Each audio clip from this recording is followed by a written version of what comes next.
Hi, I'm Natalie Kleeman, a pitcher on the softball team, and you are watching the Black and Gold Report on WFXB.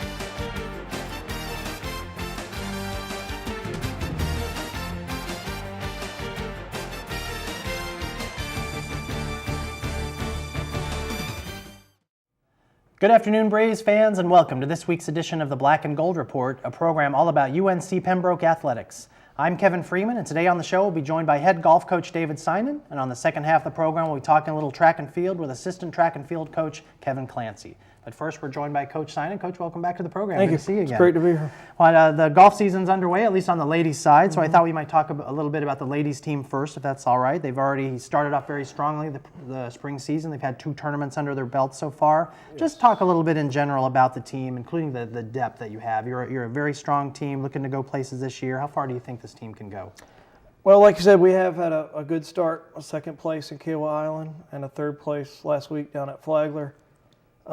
Depth is always important in college athletics. We've got 8 girls, and all of them are capable of putting up some solid scores. Our 3-player has been injured since March, Dana Watkins, so it's been a challenge, but we're real happy at this point. How's her injury coming along? Is this going to be something she comes back from relatively quickly, or is it? Not really sure. It's been Okay. 10 months, so it's been very, very slow, but.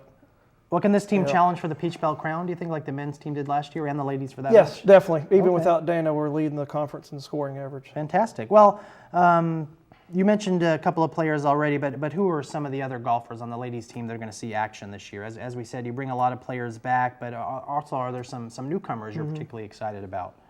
Well, yes, Megan's our number 1 player, Megan Moore. Shauna Waller's a number 2 player. Currently, Lizzie Bundy's a junior, our 3 player. Jen Crow has really stepped up this year. She's a senior playing the best golf of her life. She's a number 4 player. And then Kelly Sumner's been our 5 player. Okay. Well, you finished, as you mentioned, finished second at the Kiowa Island Invitational to launch the spring season. What do you look for during 4 off? I mean, obviously they've been practicing between the time the fall season ended and the spring season started, but what are you hoping to see from the golfers after they come back after 4 months of essentially not being around you or not playing competitively? Just to be as sharp as possible. Let the NCAA rules prevent us from doing a lot in the late fall. In December, we really do not do anything except for taking finals, but they stay sharp on their own. Golf, fortunately, is a game you can play by yourself and away from the team. Is it relatively easy for golfers to lose form during the winter, during the cold months? It naturally happens. There's less daylight during the day, and typically January, February, March, it can be very cold. Not a lot of opportunities to practice, and maybe some courses are closed as well. You mentioned Megan Moore a little earlier, and she got her 8th Peach Belt Golfer of the Week award this last week, and won her 5th or 6th, I can't remember which, her 6th tournament with a win at the World Golf Village Championship held last weekend in Florida, hosted by Flagler, as you said. Talk a little bit about Megan's strength, both as a golfer and as a leader on this team. She's fantastic. She's a captain. She's a very quiet, leads by example kind of captain. Golf-wise, she's the best golfer we've ever had here at Pembroke. First-time All-American last year. This year she should be an All-American again, and she's hoping to be the player of the year again in the Peach Belt, and has a little unfinished business because she finished 2nd in the national championship. She's ready to take home that trophy this year. Well, you said she's a relatively a silent captain for the most part, but how do the other golfers look up to her? Just leads by example. She's always on to practice early, stays late, that kind of thing. Has an unbelievable confidence about her. She's not scared. She's not fearful of anything. Like, she just attacks a golf course in an intelligent way. And she challenges the other players to meet her high standards, Yes. I would suspect, as well. Well, Seminole State, they ran away with the title. They were like 19 strokes ahead of the the second place finisher. Was it just their week, or are they a top program in women's golf? They're a community college in Florida. Yeah. And they're not D2, so I do not know much about them. They're typically good.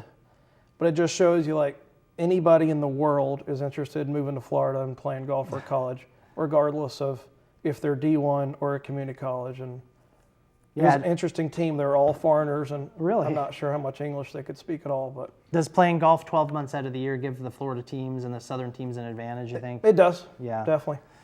Okay, well, next up for the Lady Braves is the Lady Cougar Classic. It's hosted by Columbus State. It's this coming weekend, February 25th and 26th. I know I probably already know the answer to this question, but what are you hoping to see from the Lady Braves in this tournament?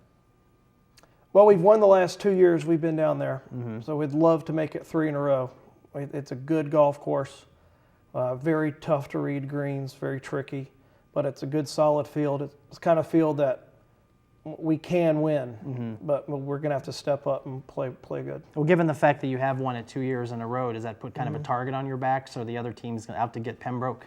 It probably does, but we're kind of used to it with how much success we've had. Okay, well, talk a little bit about, I assume you're going to see a lot of Peach Belt competition at this tournament as well. It's being hosted by a Peach Belt team.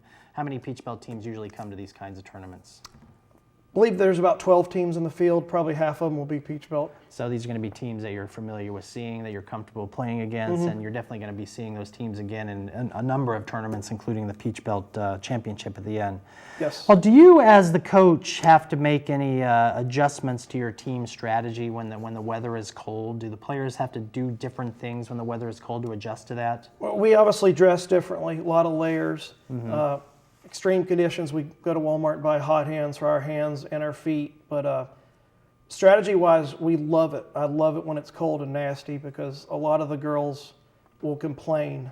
And we always, our strategy is we can beat the people before the tournament starts because they're going to complain and we're not. Okay. Does the ball travel differently in cold weather compared to warm weather? It doesn't compress as much, doesn't bounce off the face as much, so you're often taking an extra club. Okay, well, we got about 30 seconds left, Coach. You know, what are you looking forward to this year for the women's team? You obviously have a lot of tournaments to play, but what are you looking forward to for this season?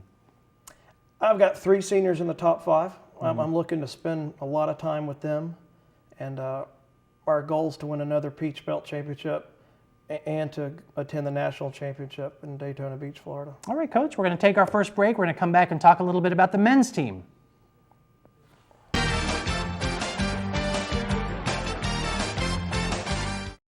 I thought it was my lungs. I was having shortness of breath. I had a great team of doctors. Dr. Lowry, wonderful doctor. The only one, really, who has ever had my heart in his hand. I don't think you got any better treatment in Duke than you got him. I felt very safe. I mean, I feel good. Got energy. I go to the mall and walk 2 miles. I come out victorious. I love Southeastern, and of course, if it has something to do with their heart, this is where you get it.